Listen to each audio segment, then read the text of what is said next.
We're straight into it. The new album, The Harrowing of Hearts, is out now. Been out for Mhm. 2 months, I think. Yeah, it's out since 14th of February. Yeah. Cool. Well, so far, how do you think the response has been to it? Well, I think it's mostly positive. I don't follow that much Yeah. response, you know.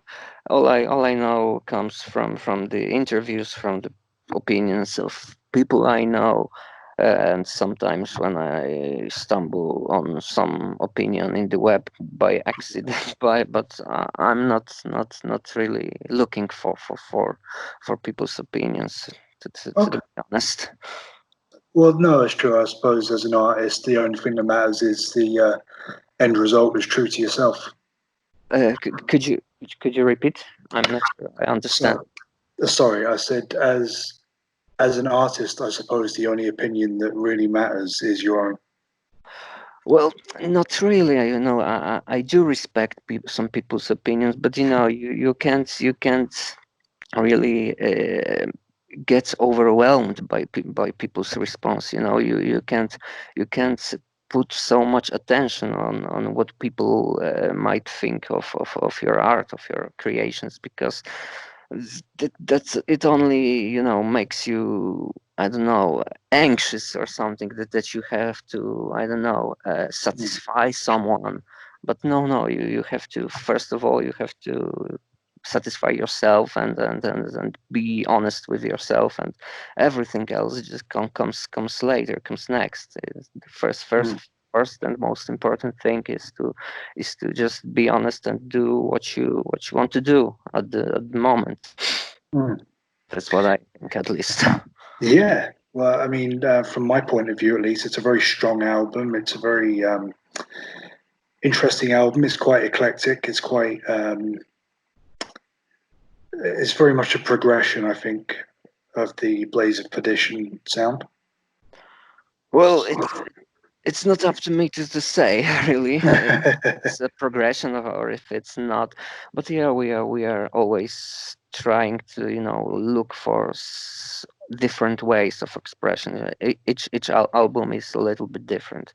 We started as a pretty much traditional black metal band of the time, and every album has something different, something new, something is left for later, something is added, then on the another album again something is added, something is left alone, and that's how it goes. We each with each release, we want to try this and that and see what happens, you know.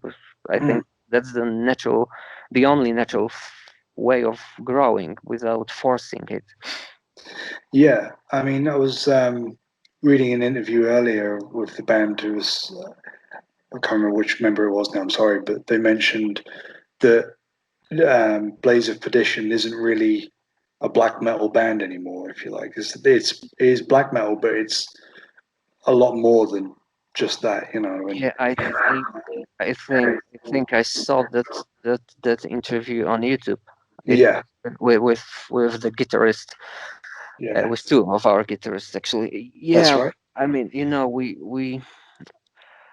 uh, we are not this default kind of black metal band anymore. You know, we Yeah, don't we don't follow those rigid foundations of the genre. We don't actually care what those foundations are anymore. We just want to express ourselves honestly. You know, all the roots, all the core of music is and will always be black metal, I think, yeah, because the things we are singing about, the music core is still pretty much black metal. But you know, we are much older than we were when we are when we started the band. It was 12 years ago, I think, or mm, 13, something like that. So you know, yeah, you want to look for another way of expressing yourself. Not that we don't like or listen to black metal anymore, because for example, I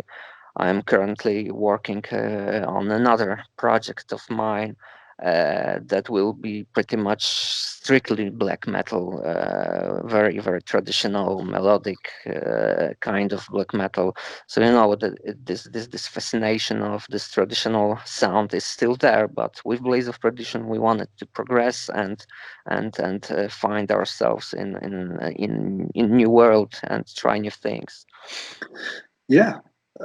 You can, like I say, you can definitely hear that on the album, and I think the decision to cover Fields of the Nephilim, Moonchild, Mm. is a reflection of that as well, because it's it is faithful to the original whilst also explores new territories. It kind of has a black metal stamp on it, but not it's not a black metal cover, if you like. Um, Yeah, we sorry, go on. yeah we wanted to do this cover for so many years that I can't remember for how long, but yeah, when we finally decided that we do it right now, Mm, we wanted to.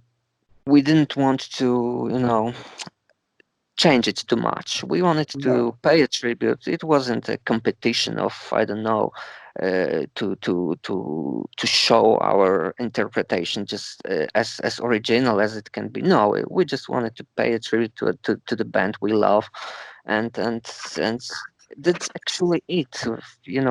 That Mm, there is no super plan behind this discovery. We just it just followed this idea followed us for so many years that when Metal Blade told us that they want to release 7 EP before the album as a singles, that's mhm, when we thought that maybe we should first of all we had to put something on the B side, and we didn't want to use some old recordings, so it's mm. just some crappy rehearsal stuff. We just wanted to keep the quality as high as it can be. So we just thought that yeah, this cover might be it, and then we did it. Yeah.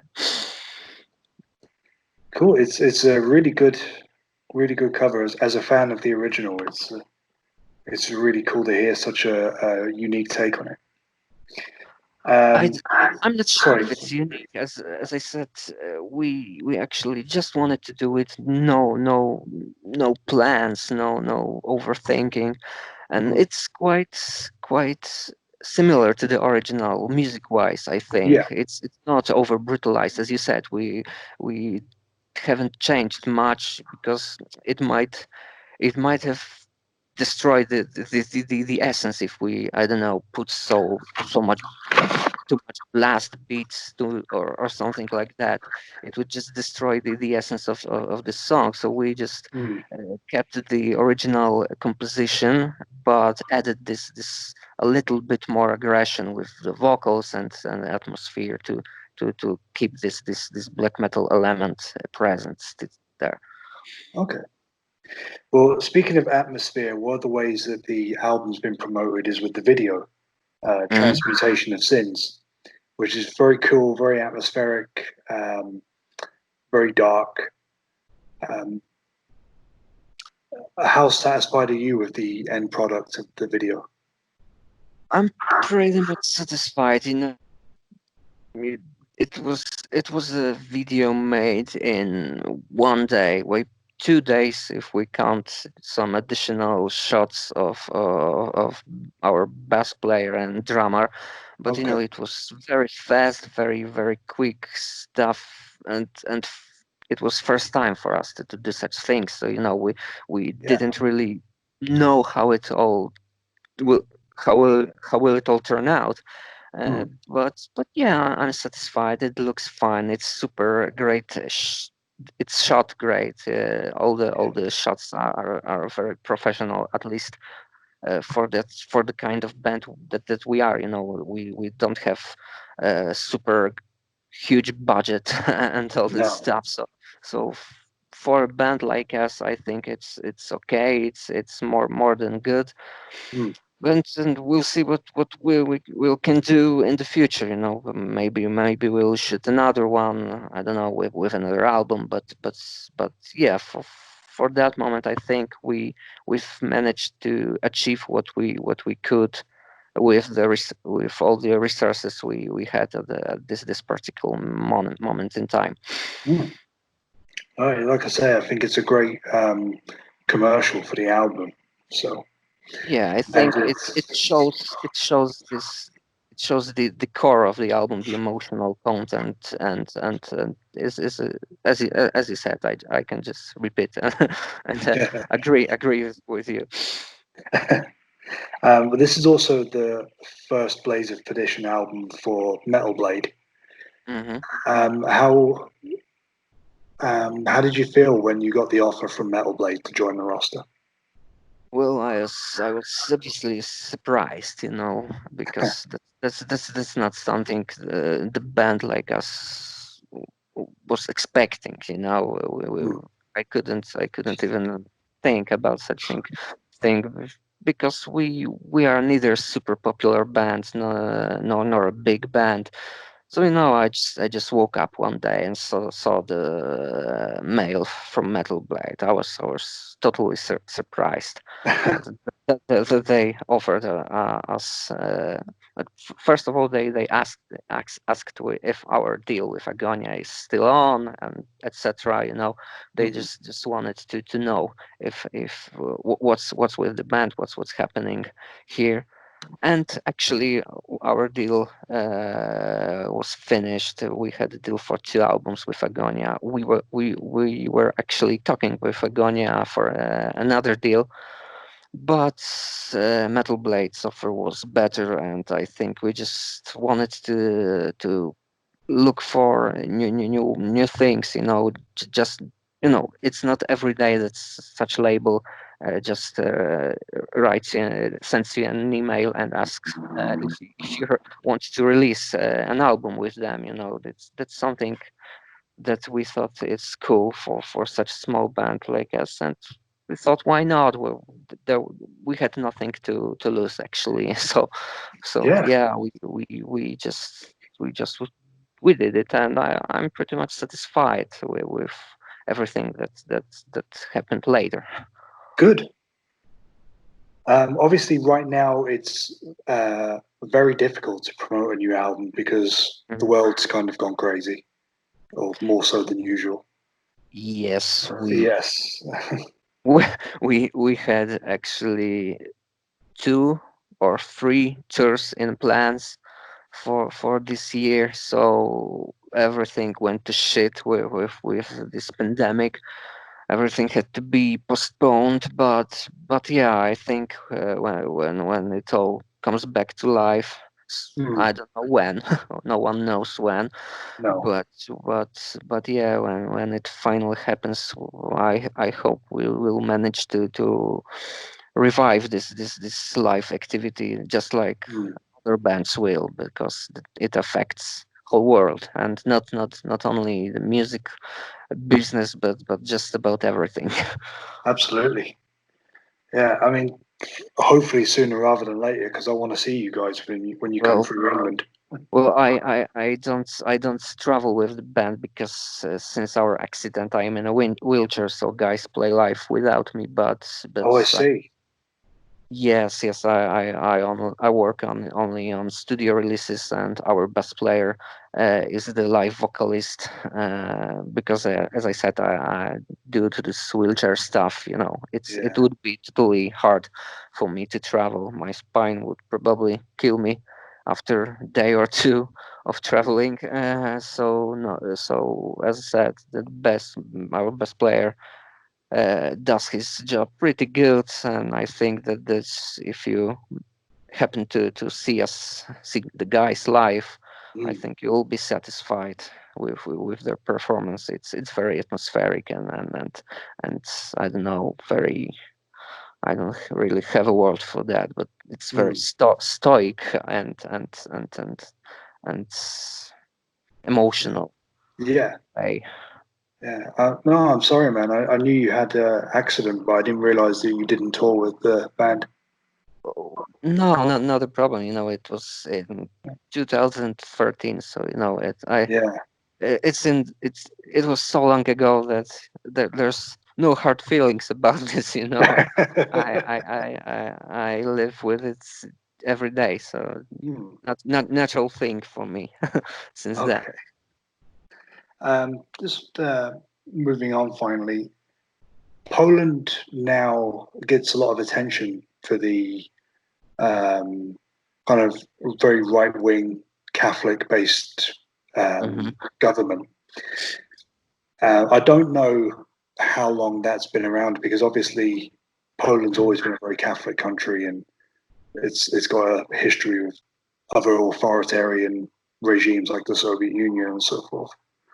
How difficult is it for a band like yourself that has kind of black metal imagery at least and a sound in that in a country that's um, so tough on anything anti-Christian? Well, it's hardest for the most famous bands. Right. Bands like Behemoth or Batushka or those huge names. Mm. They might have, and they have some problems from time to time, but underground black metal bands not so much really, because although all those authorities uh, don't even know about our existence and don't care, because they have other things to do, and fuck us up in different ways Yeah. than caring about some guys making noise. But Okay. from time to time, there are some gig cancellations, but it's not as often as one might think when he hears about Poland being so Catholic and all that stuff. No, it happens very rarely actually for underground bands. Okay then. I think maybe it gets blown out of proportion a bit in the West. Yeah, I think it is. Yeah. Although I do hate this Polish Catholic government, and that's no, that's one sure thing that that I do, and they should be swapped for something else. But that's not something one human might change. There are elections soon to appear in Poland. I think I don't exactly know when, so we might have a chance to change something. But to be honest, I don't believe we will change anything because this current government has so much good publicity and so many followers, Right. that's older people mainly, because Mm. our society is very old in Poland, so and they have so many followers that I think they will manage to win this again, and nothing will change, or it will change for the worse, because they will feel even more powerful now. Uh, That's it is how it is. We can only vote, and that's only basically only thing we can do at the yeah. moment. Yeah. Well, that's very interesting to hear, especially hearing um, how, like you said, the gig cancellations are probably more of a almost more of a stereotype than a real thing. Yes, that's 100% truth, Mm. because I know people from the scene. And I rarely see something like gig cancellation. Most cancellations are because of just regular reasons, everywhere in the world, because Yeah. some promoter fucks up or something like that. But those connected with religious background, not so much, very, very rarely. Well, Pavel, thank you so much for taking the time to speak to me today, mate. I really do Thank, appreciate it. thank you too, and I hope you manage to understand me